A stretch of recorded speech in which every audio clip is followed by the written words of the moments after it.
this is Marie, and it's my turn to get to share with you my Sherri, Baldy, my Besties project today. And I created this card for you, and it's an adorable Sherri Baldy image with Santa and Mrs. Claus. It is just adorable. And I found a pattern for this cute folding box card, and I will show you how I created this, only I will do a smaller version. I won't begin to try to do justice to the name of the card, of the blog that I got the pattern from, but I will link it at the bottom of my YouTube video, so I hope you take the time to go see that and see all the wonderful projects that she has to share.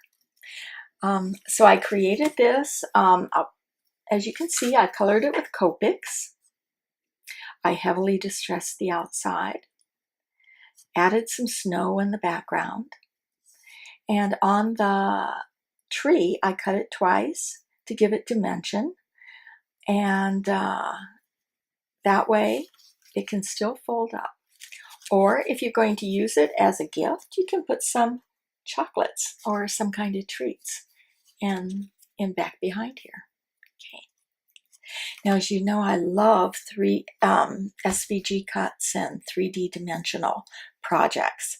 And so I always create one to kind of go with my Besties project.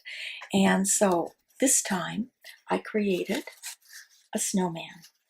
And this again was from svgcuts.com. And I love those cut files. And this one is a snowman. And you lift off his hat and you can fill the inside with all kinds of sweet treats. Who wouldn't love to get a gift like that, huh? And so you can either do that, or you can keep it, decorate it, and keep it on as a table piece for the holidays, along with your three-dimensional My Besties box card. So let me get started and show you quickly how I create a smaller version. We're going to begin with cardstock 8 1/2 by 4 1/4.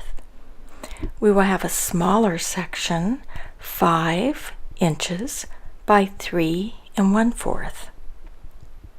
We'll cut mat at 5 1/2 by 4 and 3 1/4 by 3. For designer paper, it will be 5 1/4 inches by 3 3/4 and 3 1/8 by 2 7/8. We'll cut 2 strips of 4 inches by 3/4 and 1 3 by 3/4 inches.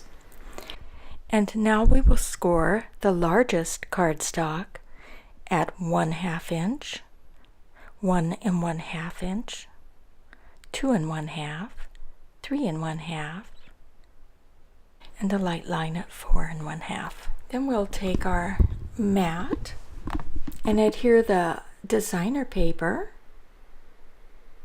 to our largest base mat.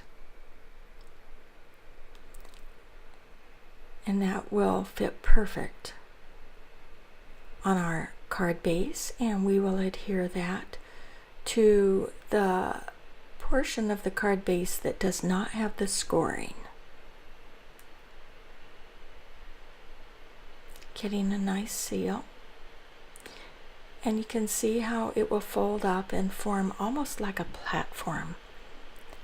We will put some adhesive there, fold it, and I like to fold it and flatten it to make sure that I have it in a good position so that if I choose to put it in the mail, it will flatten perfectly. And yet when it's popped up, it's a perfect platform. I'm going to put a little bit of a matte designer paper in the front just for embellishment. You could use a different designer paper if you'd like, and 1 strip on top. And this will be the 4 by 3/4 inch. Now we're going to adhere the smaller mat and designer paper together.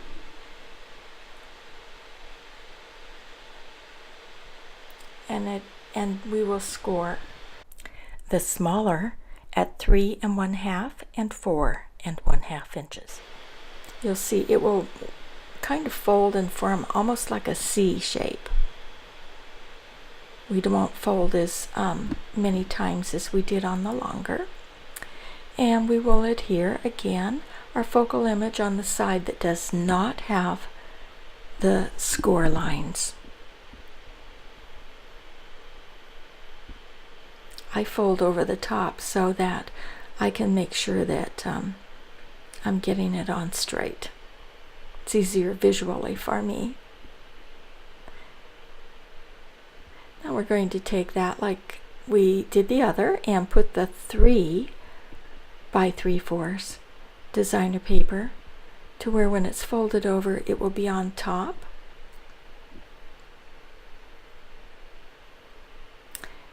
And we will adhere some tape. The part that is scored will go on top and the other will go on the be adhered to the platform. And I like to test it before I actually adhere it to make sure that when I fold it, it's in a good position, that it will not be popping up over the top of my base card. Now that fits a perfect A2 envelope, a 5 1/2 by 4 1/4 when it's folded. And those are my 2 cards, my larger one and the smaller. And you can put any focal image on the smaller one that you would like. Thank you for watching and happy holidays.